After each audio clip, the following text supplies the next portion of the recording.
Yo, welcome to another episode of Vic Cook. Today, I'm gonna be outside on the grill. We're doing turkey legs and turkey wings. So I like the carnival style, barbecue smoked turkey leg, really delicious. And that's how we're gonna do.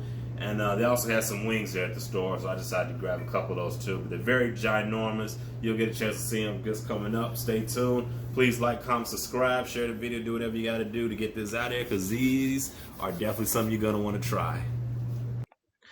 All right, so I got my turkey pieces here now. So now these are some really big pieces. So I got my two separate containers here. So the plan is we're gonna keep everything separate. We're gonna rub it down really good and not make a mess of the whole kitchen. As long as we get that done, then we good to go.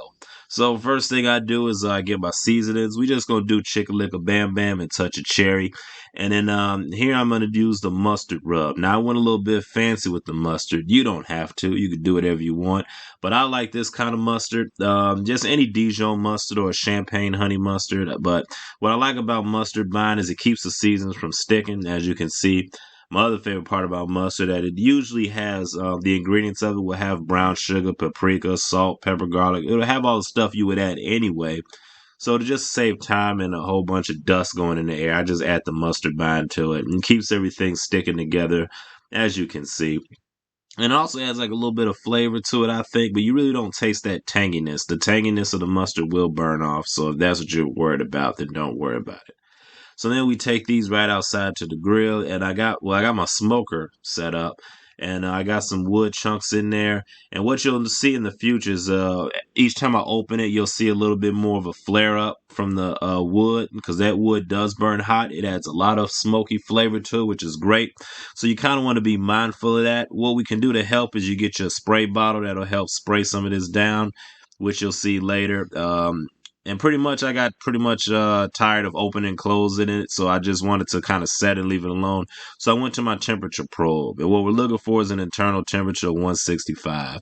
And here I got my spray bottle that I'm using. I pretty much just got beer and apple juice in there. Sometimes I use beer and lemon juice, or you can pretty much put whatever you want in there, but beer definitely helps. And then, as you see, I'm moving I'm moving my turkey pieces around and just making sure they get a nice even cook on all sides. Making sure that I keep the lid closed as much as possible. Then once they're almost about done, I throw my corn in there. And as you see, that fire is like nice and roaring to get a nice good sear on it. Because I do like a little bit of the crispy skin, but I try to save that towards the end because I want to make sure that the meat on the very inside is cooked enough. And also I want to make sure that it has like that nice smoke flavor infused. So we'll do it gentle first, and then we can always bump up the heat later.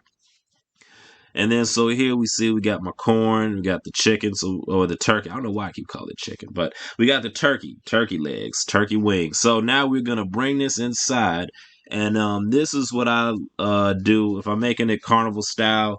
Um, I definitely want to have that sauce kind of like seep in or kind of like marinate on the skin a little bit. It's definitely gonna soften that skin up a little bit, but it also adds a nice flavor, I think. So yeah, so what I do is I added some barbecue sauce to the foil, kind of wrapped it up as tight as I can. I left the bottom tip exposed. Really doesn't matter that much. And yeah, pretty much do the same for both of them. And also, if you wanted this step, you can spray a little bit of your moisture, your little spray bottle. You can add a little bit of that to this foil thing too. Now, usually I use butcher paper, but I couldn't find butcher paper, so the foil will do for now. The foil is pretty good. Pretty much you just want to wrap it as tight as you can just to keep all the juices in there, keep the barbecue sauce from running off, and also keep the barbecue sauce from burning too much. Um, and that's enough to just kind of glaze the turkey leg. You could always add more sauce later, but I found like this way is a really good way to like putting that sauce into the meat the best way you can. And then so that's just me wrapping up a wing, because why not? And yeah, these are pretty huge. I think I barely finished one of them myself with the corn. But yeah, it was pretty delicious. Definitely delicious. So now I got my corn. My corn's pretty much done. The fire's still burning hot. But it's definitely going down a little bit. But so what I'll do is I'll open up all my vents and just kind of let the heat, finish the remainder of it. What I got and what I'm doing now is I'm putting my corn on top of the turkey legs to try to keep the corn from burning. And as you said, I got all my vents closed now to kind of let everything smother. So this is inside. We're bringing it in, and yeah, that's beautiful right there. Yeah. So that's when I unwrap it, and that's the final picture. These are some other pictures that I took of it. What I did was I kind of took the foil, wrapped it around the leg so I can hold it because it was very hot. And that's pretty much it. It's simple. Just like, comment, subscribe.